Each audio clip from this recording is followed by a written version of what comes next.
Jesus, entrega teu filho nas suas mãos. E eu apenas peço a Pai que mais uma vez ele seja instrumento nas suas mãos, como tem sido ao longo desses anos. Que nesta noite, ó Deus, como em tantas outras noites, em nome de Jesus, sobre ele a intrepidez, ó Pai, a ousadia de entregar o teu santo evangelho conforme o teu Espírito Santo assim deseja.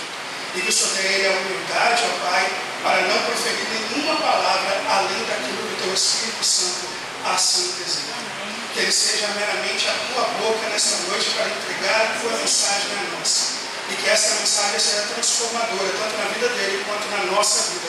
E que nenhum de nós saia daqui desta noite como entramos, mas saiamos cheios do teu Espírito Santo e transformados pela tua palavra. É o que pedimos em nome de Jesus Cristo. Amém. Você está em casa, está em família, fica à vontade.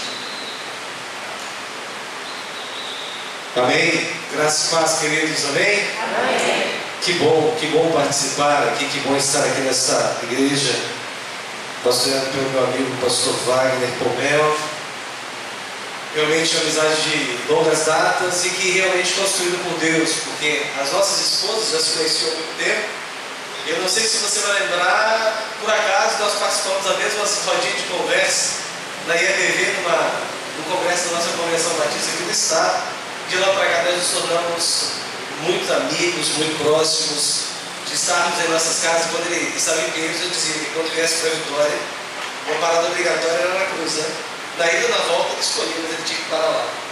Todas as vezes a gente conseguia tirar um tempo para tomar um café, para estar junto lá, batendo papo e conversando. Wagner tem sido bênção na minha vida, por onde tem passado, tenho certeza que tem sido bênção também na vida dessa igreja. Eu estou hoje com o meu filho João, meu filho mais velho. João, fique de pé para a igreja te conhecer, filho. Tá vendo? Esse é meu filho João. Não pedi para você sentar, filho. Agora pode sentar. Ali está meu filho do coração, o Vitor também, que lá, esse é o Vitor. Fica de pé para o pessoal ver. Não tão bonito quanto o meu, genuíno, mas esse é o Vitor, filho do meu coração. Fique de pé, meu filho, porque a Juliana vai ficar do seu lado agora. E ao lado dele está a Juliana, filho de Juliana, que eu quis conhecer também. Eles são namorados, daqui a pouco nós estamos casando eles para a glória do Senhor. Tem sido bênção ali na nossa igreja. Infelizmente a minha esposa e o meu filho mais velho, o mais novo Miguel, não pôde estar, minha esposa Tatiane, pelos compromissos da nossa igreja lá. Mas deixo aqui um enorme abraço da família pastoral da Segunda Igreja Batista em Aracruz, bem como da nossa amada igreja que lá está também cultuando o Senhor neste tempo. Hoje falarei um pouquinho com vocês sobre a verdade. E eu quero começar lendo o texto, né? A palavra de Deus. Lendo o texto não, vamos juntos recitar o texto. Todos sabem, Jesus respondeu.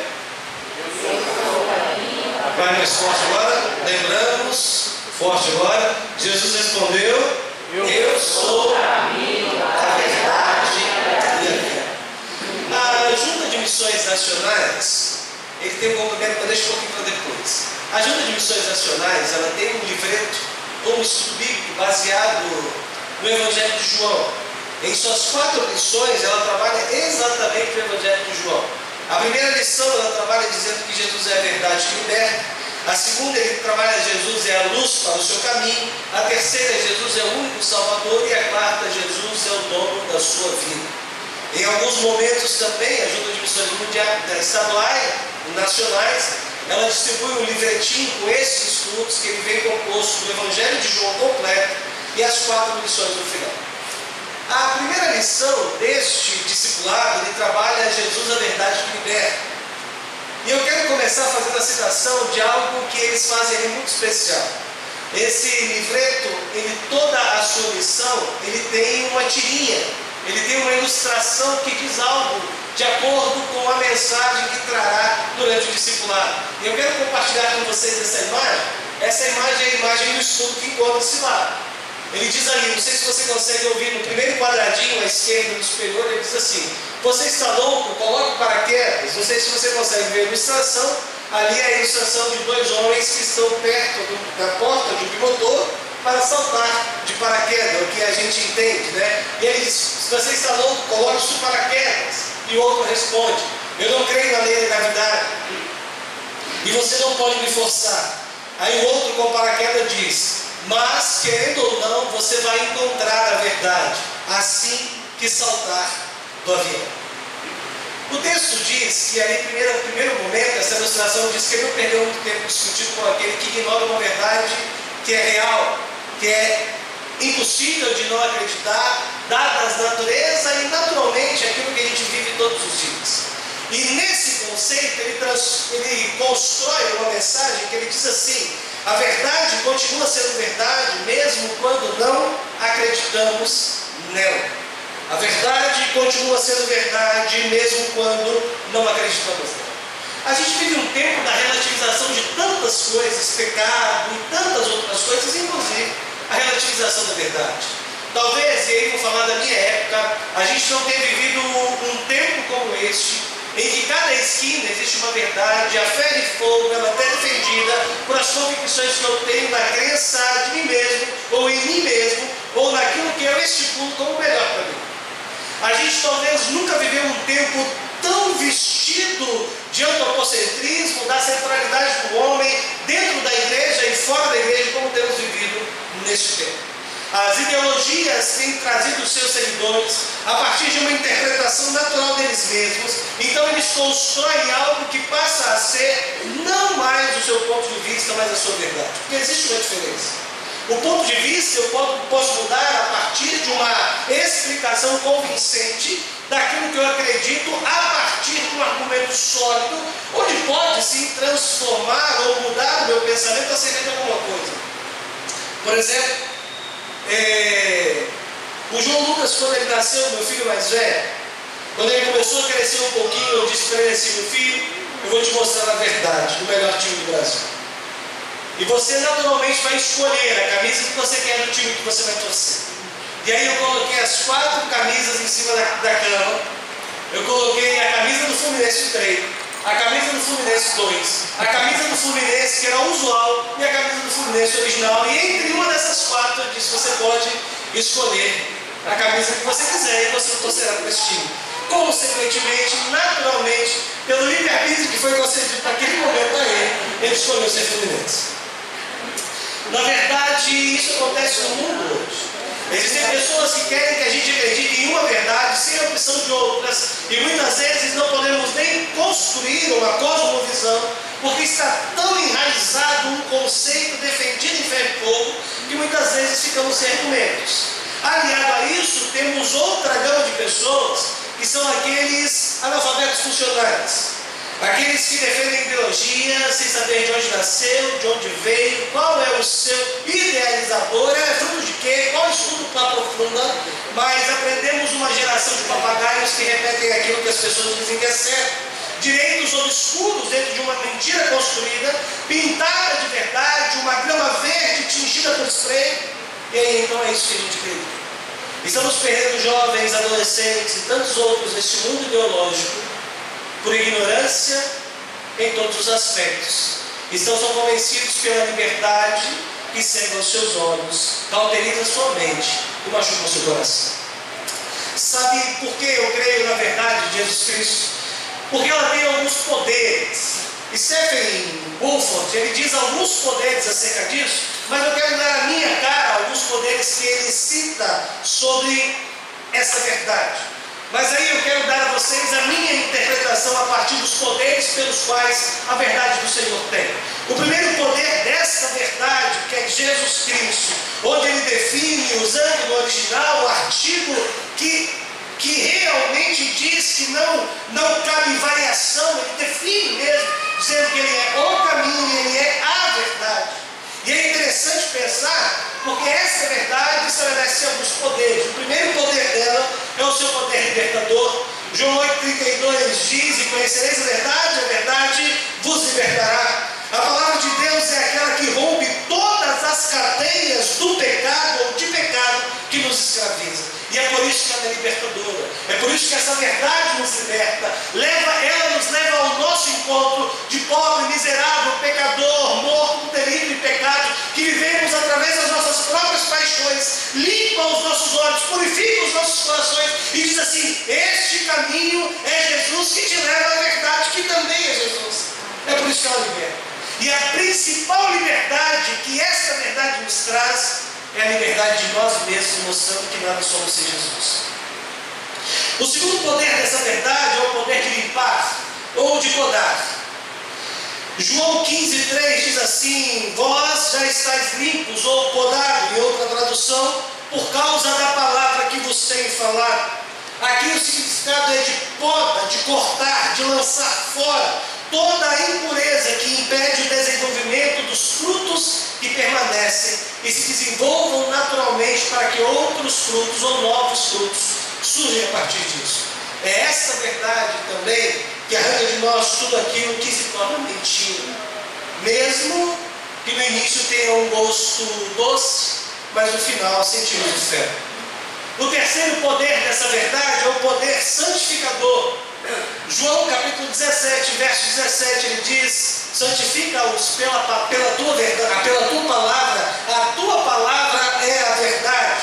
Aqui reside o segredo de uma vida santificada. Desenvolve um tratar e uma vivência de uma vida santa, fruto dessa nossa verdade. Ninguém que não tenha sido alcançado, transformado, podado, liberto pela verdade consegue desfrutar também da santidade que ela nos proporciona. E o quarto poder dessa verdade é o poder da alegria. Se vocês sabem essas coisas, bem-aventurados serão se as praticarem.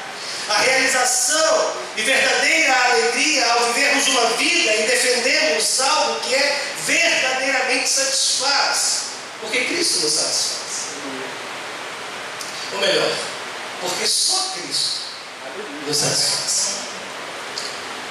Eu não sei o que tem acontecido com a igreja do nosso tempo. Eu não sei o que tem acontecido com os cristãos do nosso tempo, que não têm experimentado de fato esse poder, ou talvez saiba, talvez seja porque ainda não conheceram de fato essa verdade que liberta, que limpa, que santifica e que alegra verdadeiramente, dando sentido à vida e assim aos nossos corações. Avançando um pouco mais, já que estamos pensando especificamente no livro de João, mas antes é importante definir que quando nós olhamos para o Antigo Testamento, verdade em sua palavra original está muito associado à fidelidade também, a ser fiel, a realmente se entregar de fato, reconhecendo que aquilo é o nosso principal modo de viver, ou a prática real desta vida de fidelidade àquele que nos salvou. Mas claramente é necessário olharmos para o Evangelho de João e aí então entendermos, a partir do conhecimento desta verdade e a intenção do apóstolo, as benécias destes poderes. Claramente percebemos que o Evangelho de João tem como tema principal, um dos temas principais, apresentar Jesus como o Messias prometido e o Filho de Deus. Talvez o prólogo do capítulo 1 de João, quando apresenta o Verbo encarnado, traz embelezando toda essa história, revelando esta palavra encarnada agora que é a verdade para nos libertar. Essa observação do texto evangelístico apresenta o seu nascimento encarnado, representa a presença de Deus no meio do povo, através agora do teu Filho Jesus, e habitou entre nós cheio de graça e verdade. Este habitou é oriente do hebraico, tabernaculou, como Deus era a presença, ou representava a presença no meio do povo. Agora Jesus Cristo habita entre nós, cheio de graça e de verdade. E além disso, uma das questões que eu mais gosto, ele traz então a referência do eu sou, no próprio Evangelho de João, onde encontramos o 7 eu sou de Jesus, lançando referência de Êxodo capítulo 3, quando Deus se apresenta assim para Moisés, e agora Jesus Cristo faz a referência em 7 citações. Eu sou o pão da vida, eu sou a luz do mundo, João 8, eu sou o bom pastor, João 10, eu sou a porta das ovelhas, João 10, eu sou a ressurreição e a vida, João 11, eu sou o caminho, a verdade e a vida, João 14, e eu sou a videira verdadeira, João 15. Estabelece esses argumentos para fundamentar que a verdade de uma vida que vale a pena ser vivida está fundamentada em Jesus Cristo, o Filho de Deus. Sabe, irmãos, eu não sei você, mas quando eu leio ou me encontro com essas verdades, eu entendo assim, meu Deus, aonde podemos encontrar esperança? E aí eu me sinto como Pedro, no final do capítulo 6 de João, após Jesus Cristo se apresentar como o pão da vida, ele vai dizer assim: Senhor, alguns estão indo embora, porque o seu discurso é muito duro. E Pedro disse para João: vai você também, meu filho, se você quiser, pode ir. A porta da rua é serventia da casa. Aí Pedro, sabendo que não tinha outro lugar para ir, ele responde para Jesus: para quem iremos nós, se só tu tem as palavras de vida eterna? Isso é verdade. Mentira é que você acharia, ou eu acharia, felicidade ou vida eterna, ou vida de verdade em outro lugar. João, como judeu palestino, era um dos mais íntimos de Jesus entre os 12 apóstolos. Os destinatários do seu evangelho ou das suas literaturas basicamente eram compostas de judeus e gentios, e também alcançava a cidade de Éfeso. Esse fato de que os gentios também estavam aplica-se de uma forma muito clara à tradução de alguns termos que se usam no evangelho de João. Por exemplo, João 1,38, Jesus se apresenta como Rabi. E ali na tradução do texto diz assim, aramaico, Rabi é mestre, para que tornasse conhecido para aqueles outros que ouviam a tua palavra, como o que ele queria dizer, qual é a sua intencionalidade. Entretanto, quando você chega no capítulo 3, o diálogo de Jesus com Nicodemos, Nicodemos o chama apenas de Rabi, não tem a tradução de mestre, porque na verdade Nicodemos já era um homem alto na cúpula do Sinédrio, um judeu reconhecido por aqueles. Assim pensar que o verbo, o logos, a palavra, que é esse que se fez carne e habitou entre nós, cheio de graça e verdade, é intencionalmente utilizado por João para se contrapor ao contexto do pensamento da época. O pensamento greco-romano, que incluía exemplos de mentiras, como o estoicismo e como também o gnosticismo, principalmente. Mas não eram só esses. Mas conceituando um pouco, o estoicismo representa os estoicos que acreditavam que cada homem possui a razão própria, que o liga a todos os homens, e estes são ligados à razão, que para eles a razão era um Deus, e que governava a partir disso o universo. Na filosofia, a doutrina originada por Zenão de Cícero, cujos princípios são caracterizados pela ética e pela tranquilidade imperturbável. Então era essa. A razão é o nosso Deus, aquilo que conhecemos, aquilo que temos como verdade é o nosso Deus. Por outro lado, a influência era dos filósofos. Representava estes que criam ter o seu conhecimento, e por isso eles escreviam as suas autênticas verdades e existências. Nós temos o conhecimento, nós somos os sabedores de todas as coisas. Inclusive no primeiro século existem muitos textos que para eles eram sagrados, que foram escritos como os evangelhos gnósticos, o evangelho gnóstico de Tomé, o evangelho gnóstico de outros homens da época, e que nenhuma base tinha de aprovação ou de conceito com os escritos apostólicos, e por isso são considerados heréticos, mentirosos, extremamente deturpadores de todas as doutrinas cristãs. Contudo, não tinha nada de bom para apresentar. E é neste interim que João surge, escrevendo e pregando sobre a verdade que era Jesus. Isso tudo era mentira, agora é verdade, mas tem uma outra que é ainda pior. João capítulo 10, quando Jesus Cristo se apresenta como o bom pastor. Ali tem um texto que a gente cita muito, João 10:10, o ladrão vem senão para matar, roubar e destruir, e eu vim para que tenham vida e a tenham em abundância. Muitas pessoas acham que o ladrão do texto é o Satanás. Ele é ladrão também, mas nesse texto não é ele, a referência não é o diabo. Ele está construindo a ideia, João dizendo assim, os falsos pastores.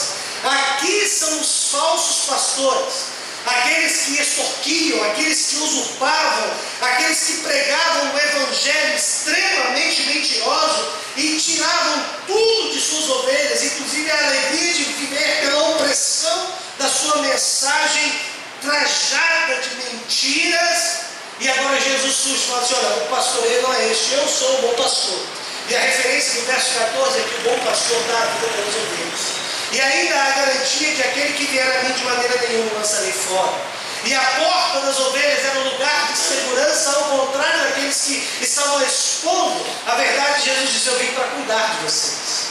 Eu vim para dar uma vida que não se limita aos prazeres destes debaixo do sol, mas está para além disso. Aquele que me conhece verdadeiramente essa verdade liberta de si mesmo e transforma o seu conceito de vida. Por isso encontramos essa aplicação da verdade e uma profundidade deste termo no ensino do Evangelho de João.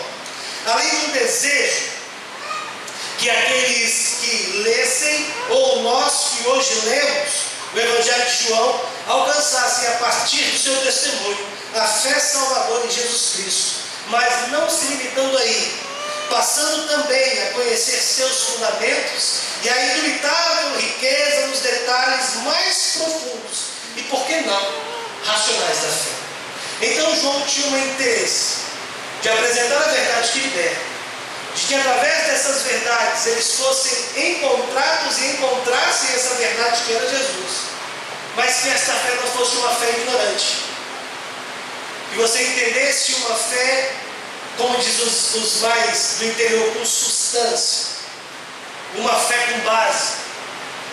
Irmãos, a maioria das vezes hoje perdemos muitas pessoas em nossa igreja porque a fé ela não evolui. A fé não passa de frequentadores de igreja, e quando muito lê a Bíblia, é quando vem na igreja 3 vezes na semana, quarta ou quinta que costuma.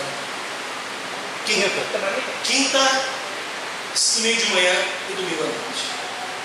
A fé não solidifica, a fé não dá base. A nossa apologética, a nossa defesa de fé é muito rasa. Mas também há muito conhecimento com o coração cauterizado, também não faz muito sentido. Porque muitas vezes o muito conhecimento alcança o intelecto, mas não o coração. E uma vez eu vi uma ilustração que eu achei muito interessante num dos livros que eu li, Homem ao Máximo, da UDF, e ele diz o seguinte: conta a história de que um povo estava fazendo um trabalho evangelístico em uma determinada cidade dos Estados Unidos. E aí então, enquanto tinha muitas mulheres e rapazes com seus instrumentos e cantando louvores na praça, chegou um homem bêbado, maltrapilho, e ficou mexendo no braço de uma das mulheres. E essa mulher então ficava incomodada com aquele homem, e ela se afastava dele, e este homem chegava perto dela, até que em dado momento um outro homem chegou perto dessa mulher que estava no grupo delas, e este maltrapilho chegou perto dela, e este homem perto dela chegou encorajado e disse: meu filho, mas o que o senhor quer comigo? E este homem maltrapilho, bêbado, disse para ela assim: isso tudo que vocês estão cantando é verdade. E talvez ela cantasse: Jesus Cristo mudou meu viver, a verdade mais eficaz na vida do crente. Talvez ela cantasse: sou feliz com Jesus, que é a maior verdade do crente, porque as tristezas deste mundo não são comparadas à glória que é de nos ser revelada. Talvez ela cantasse: quantas bênçãos são, porque são tantas infinitas que a gente não consegue contar. Talvez ela cantasse algumas dessas, e este homem disse para ela assim: não, tudo que você canta é verdade, tudo que esta mensagem diz é verdade. Ela: mas como o senhor sabe? Ele disse assim: porque eu fui diretor do seminário teológico durante 20 anos da minha vida. O único problema é que eu era caiado por fora e não ferido pela palavra de Cristo por dentro. Nós vivemos um tempo de que crentes que ignoram a verdade se pintam de branco, porque em algum momento é bonito ser crente. A verdade ela fere por dentro. A verdade ela destrói e reconstrói. A verdade nos restaura a quem verdadeiramente somos e por que vale a pena viver. Sabe, irmãos, neste tempo de muitos crentes caiados por fora, a verdade é aquela que atinge os nossos corações. Atos capítulo 2, verso 38, tem um texto muito lindo. E quando Pedro acaba de proferir a sua mensagem baseada no livro de Joel, capítulo 2, e aí então aquele povo, diz o texto que o povo teve o seu coração compungido, em outras palavras, ferido, machucado. E a partir deste ferimento, deste machucado, ele diz assim: e agora? O que faremos nós? Aí Pedro diz para ele: arrependei-vos e sejam batizados em nome de Jesus para o perdão dos seus pecados. E ali é interessante que o termo grego diz que não é um autoferimento, é alguém ou outra coisa me feriu. E aí nós calçamos com as palavras de Agostinho, onde ele diz para Deus: Senhor, feriste-me com tua palavra e por isso te amei. O homem e a mulher que ama verdadeiramente Jesus Cristo, ama a verdade de Cristo que liberta, que santifica e que nos mostra e nos conduz pelo caminho. Amém. Sabe, irmãos, isso empolga a vida da gente. A verdade narrada por João significa então o contraste entre as meras aparências com a boa parte da filosofia do mundo greco-romano. Essa sim é, como disse o historiador Flávio José, corresponde os fatos em questão, fatos e promessas por ela revelados, além de comprovados por fatos históricos, ou seja, é uma verdade fundamentada em si mesmo, pois ela é a própria verdade, ou ele é a própria verdade. Agora, existem outras questões. Em segundo lugar, a verdade no livro de João especificamente, o apóstolo fala tanto dessa verdade, que das 109 referências neotestamentárias do termo verdade, aletheia no grego, dessas 190, quase a metade dessas palavras são citadas nos escritos de João.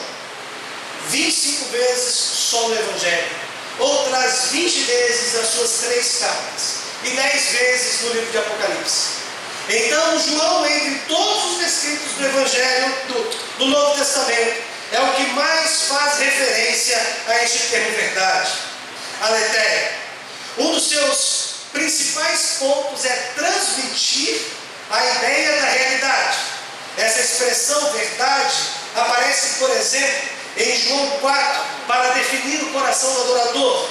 Adoradores que o adoram em espírito e em verdade. Trata da adoração sincera, intencionalidade do coração e inteireza do se render a quem você adora, que concorda com as experiências vividas em resposta ao libertador ou ao libertar dessa verdade.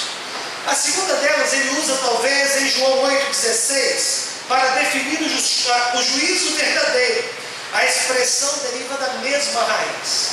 Então ele apresenta Cristo como verdade. Ele apresenta essa mesma palavra para encontrar a verdade em nós. E apresenta também um argumento acerca do verdadeiro juízo de Deus.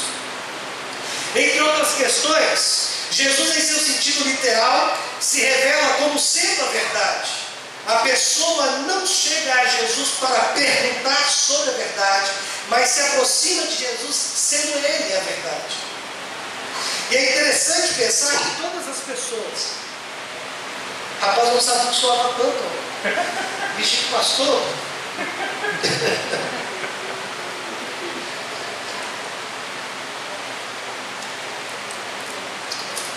No verão de fevereiro, que era 45 graus, eu preciso largar. Você vai lá pegar de terno e gravata e suspensório por dentro aquele colete. Bom? Ao dizer que Jesus também é o caminho que leva ao Pai, retratamos a verdade como descrição deste caminho, ou sem haver outra forma ou outra maneira de chegar lá.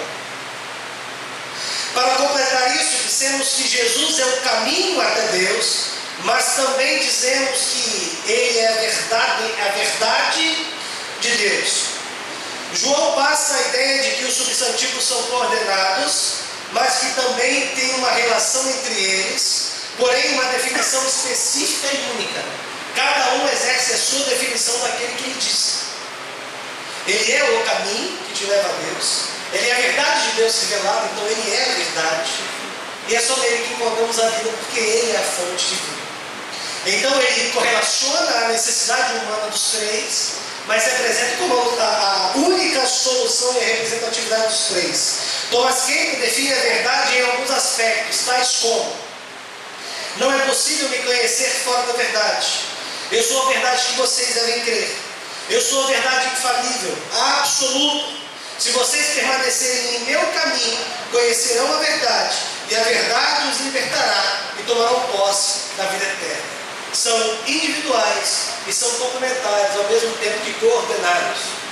É direcionamento. Eu sou o caminho, E a partir desse caminho eu revelo a verdade do porquê eu sou.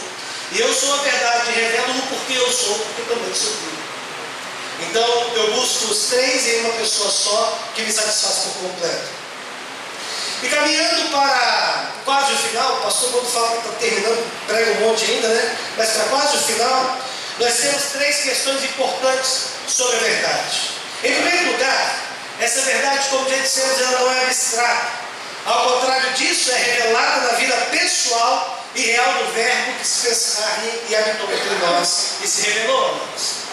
Em segundo lugar, Cristo é a verdade, pois Ele é a revelação de Deus, seu próprio testemunho válido e valida todas as coisas. A sua obra, quem Ele fez, faz os milagres que realizou, mas acima disso, qual é o legado, qual é o caminho, como Ele se porta diante de todas essas coisas. E em terceiro lugar, ele consta a oposição do engano e da mentira, como dizemos também para aquele século. Mas pastor, ficaremos só lá? Porque o principal significado dessa afirmação é que Jesus é a encarnação da verdade, a fidelidade pactual de Deus, que foi incorporada no Antigo Testamento pela palavra de Deus. Mas pastor, então de onde vai isso? Salmo 119. Nós encontramos essa afirmação primeira que Jesus é a encarnação da verdade em João 1,17. E habitou entre nós. Mas incorporando no Antigo Testamento, porque no Salmo 119, no verso 42 ele diz: a tua justiça é justiça eterna e a tua lei é a própria verdade. E no verso do Salmo 119, 151 diz: tu estás perto, Senhor, e todos os teus mandamentos são verdade. Hebreus vai dizer que outrora Deus tivesse falado ao teu povo através dos profetas, nos últimos dias nos falou através de Jesus, o seu próprio Filho. É sobre isso. A verdade é acessível para aqueles que têm ignorado a verdade. Mas eu quero concluir aqui, vou investir um pouco de tempo. Jesus é a verdade e a única fonte confiável de toda a revelação redentora. Essa é a causa do porquê cremos nele, como a nossa verdade pode só, ou está só, ou só encontramos nele. Porque a partir dele surge a afirmação, a promessa de que somente por ele somos libertos de todo o mal e de todo o pecado. Somos nele podados, somos neles limpos, porque assim produziremos algo de uma vida que vale a pena olhar para trás e ver o legado que deixamos. Só nele somos justificados e santificados na sua própria palavra. Só nele encontramos realmente a vida que nos traz alegria e plena satisfação. Em um tempo, eu gostaria que você prestasse bastante atenção. Em um tempo em que a mensagem que liberta, transforma e santifica tem sido travestida por mentiras que amaciam o ego. É isso mesmo. Às vezes estamos na internet, gostamos de ouvir mais aqueles que falam que somos iguais a Deus, que somos o ponto fraco de Deus, que vamos vencer.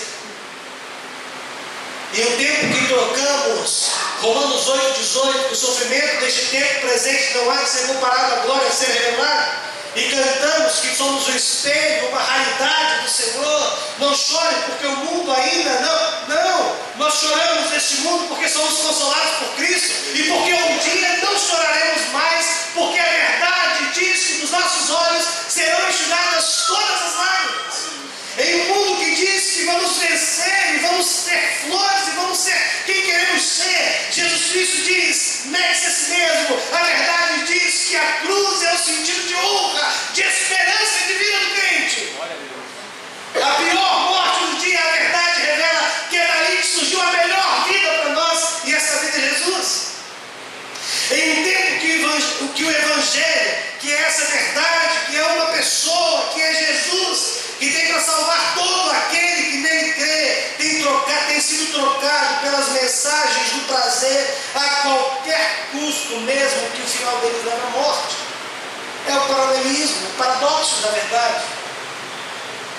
Não, pastor, mas eu penso diferente. O problema não é pensar diferente, o problema é pensar hereticamente. Porque existem coisas difíceis. A relativização do pecado. O que Cristo definiu, o que a palavra de Deus define é pecado, é atemporal. Continua sendo pecado hoje. Ah, mas hoje muda, mas o Cristo é o mesmo. Lutero disse que a Bíblia não é passada e nem moderna, ela é eterna. A verdade é aquela que parametriza a nossa vida e parametrizará até Cristo voltar, ou até que Ele nos chame para a sua presença. Em um tempo em que, a exemplo do que Paulo escreve aos Romanos, em que trocaram a verdade de Deus pela mentira, adorando a criatura no lugar do Criador, sendo entregues totalmente à impureza e os desejos dos seus corruptos corações. É neste tempo que a gente precisa nutrir, lutar e fortalecer a verdade. É neste tempo que somos chamados a voltar as nossas mentes e corações ao caminho que nos leva à verdade e que nos transforma e que nos satisfaz para que de fato tenhamos vida e uma vida em abundância, e essa a qual só encontramos em Jesus Cristo. É essa a verdade que falamos. Eu acho lindo o texto de Romanos 1, quando ele diz que trocaram a verdade de Deus pela mentira dos corações. Sabe, irmãos, uma pergunta que eu vejo ou que eu me faço todos os dias: o que tem acontecido com a igreja do Senhor?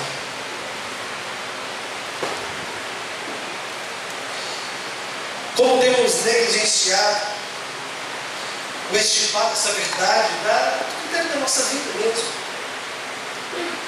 daquilo que acreditamos, e a cosmovisão cristã que construímos a partir daquilo que cremos. A percepção que às vezes tenho é que nós não sabemos. Aquele cântico, mas eu sei quem tenho crido, que faz eco das palavras de Paulo quando escreve, e diz assim: eu sei do que tenho crido, e estou bem certo que és poderoso para guardar o meu tesouro até o dia final. O que me motiva é essa verdade que alcança e transforma. O que precisa motivar a sua fé é a verdade que salva, para além da igreja em que nós servimos e dos líderes que nos lideram. Existem muitas mentiras nos dias de hoje.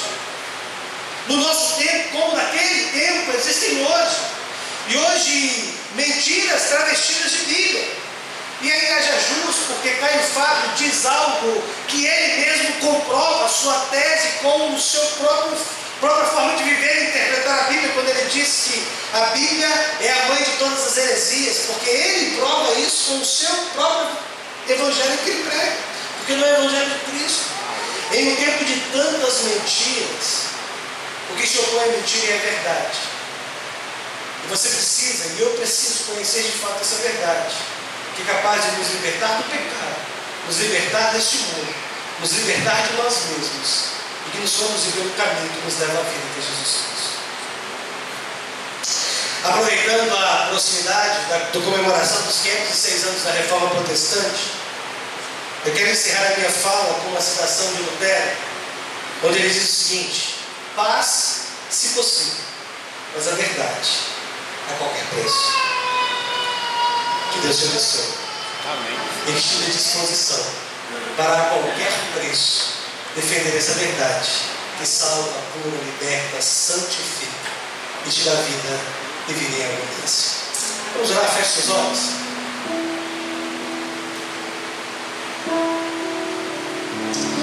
Deus, a tua igreja está diante do Senhor neste momento. Ó Deus, como é bom saber que mesmo em meio às inseguranças, aos intempéries, a sedução do coração pecaminoso e enganoso que surge, que insiste em nos inclinar naturalmente para o mal todos os dias, nós encontramos a verdade do Senhor, que para nós é o que importa.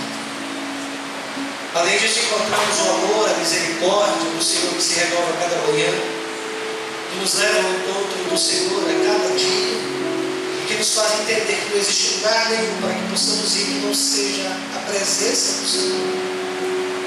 não seja estar com o Senhor, ouvir o Senhor e seguir o Senhor. Deus, toma a vida dos meus irmãos aqui em tuas mãos. Em tuas mãos eu lhes entrego.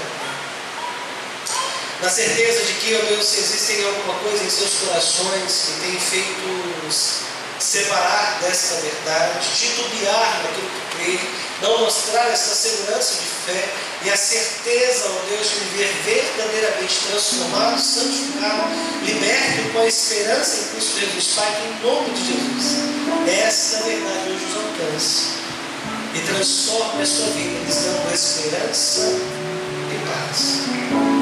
E além de tudo, disposição para que tenham paz com este mundo, se possível, com as pessoas que não conhecem ao Senhor, se possível, sendo boca de Deus para eles, mas a verdade de Cristo Jesus, insta tempo e fora de tempo, haja o que houver, frente aos desafios que forem, porque o Senhor nos alcançou, nos transformou, nos arrebatou-nos, para que vivamos verdadeiramente, segundo o que a tua palavra nos diz, e segundo a vocação para a qual o Senhor nos chama. Eu peço que o Senhor cuide do coração dos teus filhos a cada dia. O coração do Senhor vai na frente desta igreja, para que nunca, ó Deus, assim como o teu servo tem se dedicado todos os dias, se afaste deste corpo, através da instrumentalidade do teu Filho, a verdade que nos conduz à vida, que é Cristo Jesus, hoje e sempre. Amém. Amém.